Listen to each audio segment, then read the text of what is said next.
আজকে আমরা একটা প্যাসিভ সারাউন্ড সাউন্ডের একটা ছোট্ট সার্কিট বানাবো। এটা একদম বেসিক সার্কিট। তো এই সার্কিটকে আমি মডিফাই করে আমি 3D হল এফেক্ট সারাউন্ড সাউন্ডের সার্কিট দেখিয়েছিলাম, আপনারা দেখেছেন। এটা কিন্তু আইসিও লাগবে না, ট্রানজিস্টারও লাগবে না। তো একটা সামান্য একটা ছোট্ট সারাউন্ড সাউন্ডের একটা সার্কিট দেখাবো। তো তার জন্য কি কি লাগবে আমি বলে দিচ্ছি।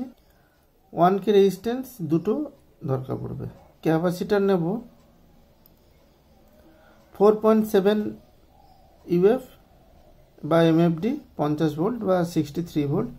এখানে চাইলে আপনি 1 এমএফডিও ইউজ করতে পারেন, কোনো অসুবিধা হবে না। আর একটা এরকম পিএফ একটা নেব 474J, 100 ভোল্টও নিতে পারেন বা তার থেকে কম ভোল্টের নিলেও হবে। তো এই যে সার্কিটটা আমি বানাবো, এই সার্কিটটা কিন্তু ওই আগের সার্কিটের মতন এত ভালো হবে না, তবে এখান থেকে কিন্তু আপনি হালকা হলেও এফেক্ট আপনি পাবেন। আপনারা সার্কিটটা বানিয়ে দেখতে পারেন। এর জন্য আমরা একটা অ্যাম্পলিফায়ার নেব। অ্যাম্পলিফায়ার তো আপনারা জানেন, আমার একই সেম সিঙ্গেল সাপ্লাইয়ের অ্যাম্পলিফায়ার সবসময় আমি এটাই ইউজ করে থাকি।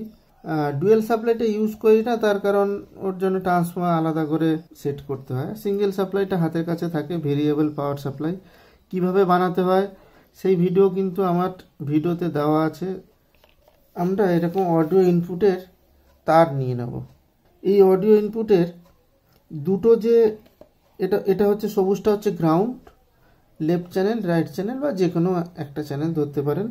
এটা রাইট বা এটা লেফট।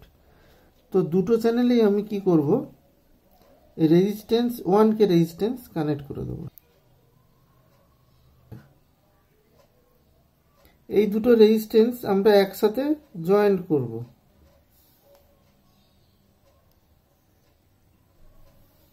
এই যে এটা থেকে আমরা আউটপুট নেব, সেটা কিভাবে আউটপুট নেব, এই ছোট্ট ক্যাপাসিটার থেকে। ক্যাপাসিটারের যে নেগেটিভ লেগটা আছে সেটা বাইরের দিকে থাকবে, এখানে পজিটিভ কানেক্ট করা থাকবে। এটা উল্টো হলেও অসুবিধা হবে না আপনাদের। এরপরে আমরা 474J কি করব, একটা রেজিস্ট্যান্সের বোথ সাইডে কানেক্ট করব। একটা লেগই কানেক্ট করছি, তার কারণ সাউন্ডটা যে চেঞ্জ হবে সেটা আপনাদের দেখাবো বলেই কিন্তু একটা লেগ খালি রেখেছি। এটা এইখানেই কানেক্ট হবে। আমি আপাতত এটা ওপেন করে রেখেছি সাউন্ডটা দেখানোর জন্য। এই যে পয়েন্টটা আছে রেজিস্ট্যান্সের যেদিকে আমি পিএফ কানেক্ট করেছি তার উল্টো দিকে রেজিস্ট্যান্সটা, আমি এখানে একটা পয়েন্ট কানেক্ট করে নিচ্ছি। এই পয়েন্টটাই গ্রাউন্ডের সাথেই কানেক্ট হবে, মানে এই দুটো পয়েন্ট এই গ্রাউন্ডেই কানেক্ট হবে। আমি তার দিয়ে একটু বড় করেছি, তার কারণ আমার যে অ্যাম্পলিফায়ারের অডিওর যে তারটা, ইনপুটের তার, এটা ছোট আছে বলে একটু বড় করে নিয়েছি। এই গ্রাউন্ডে এখানে কানেক্ট করে দিলাম, গ্রাউন্ডে কানেক্ট করে দিয়েছি। ঠিক আছে, এবার অডিও এখানে ইনপুট দেবো, সেটা কোথা থেকে, এই যে ক্যাপাসিটারের যে আর একটা পয়েন্ট আছে সেইখান থেকে দেব।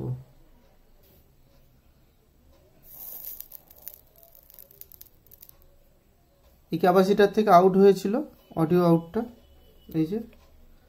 এই যে অডিও আউটটা হয়েছে সেটা অ্যাম্পলিফায়ারের ইনপুটে দিয়ে দিচ্ছি।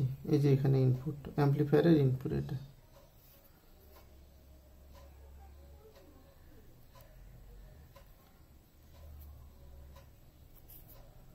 এখানে আমি কিন্তু বেশিক্ষণ শোনাতে পারবো না। এবার এই পয়েন্টটা আমি গ্রাউন্ডের সাথে কানেক্ট করে দিচ্ছি। সাউন্ডটা কমে গেছে। এরপরে এই পিএফটা এখানে কানেক্ট করছি, দেখুন। তো আমি এখানে এটা জয়েন্ট করে রেখে দিচ্ছি এখানে। এরপরে নর্মাল সাউন্ড আর এটা অ্যাক্টিভ করার পরে, মানে এই সার্কিটটা জয়েন করার পরে কেমন হচ্ছে বুঝতে পারবেন। তো যখনই আমি এটা এই গ্রাউন্ডটা কানেক্ট করে দিচ্ছি, হালকা একটা 3D সাউন্ড বা হল সাউন্ড ঢুকে যাচ্ছে। এটা কিন্তু আগের সার্কিটের মতন কিন্তু খুব ভালো কোয়ালিটি পাবেন না, হালকা একটা আপনি এর এফেক্টটা বুঝতে পারবেন। আমার চ্যানেলটিকে একটু আপনারা যদি সাপোর্ট করেন তাহলে আমার এইসব ভিডিও আনতে খুব ভালো লাগে। তার কারণ হচ্ছে এক একটা সার্কিট নানা রকম এক্সপেরিমেন্ট করে কিন্তু বার করতে হয়। যে অনেকেই কিন্তু সার্কিট আপনারা চেয়ে বসেন যে দাদা এই সার্কিটটা তাড়াতাড়ি দাও, ওইসব সার্কিট কিন্তু মানে যে কোনো সার্কিট একদম 100% সাকসেসফুল একটা সার্কিট বানাচ্ছে যথেষ্ট কিন্তু খাটনির প্রয়োজন হয়। ঠিক আছে, যে এই নয় যে দাদার কাছে সব সার্কিট রয়েছে আমি তুলে দিয়ে দিতে পারবো, সেরকম না। তো যে কোনো সার্কিট বানাতে গেলে একটু সময় দিতে হবে। তো আজকের ভিডিওটা কেমন লাগলো আমাকে কমেন্ট বক্সে জানাবেন। দেখা হবে পরে কোনো ভিডিওতে।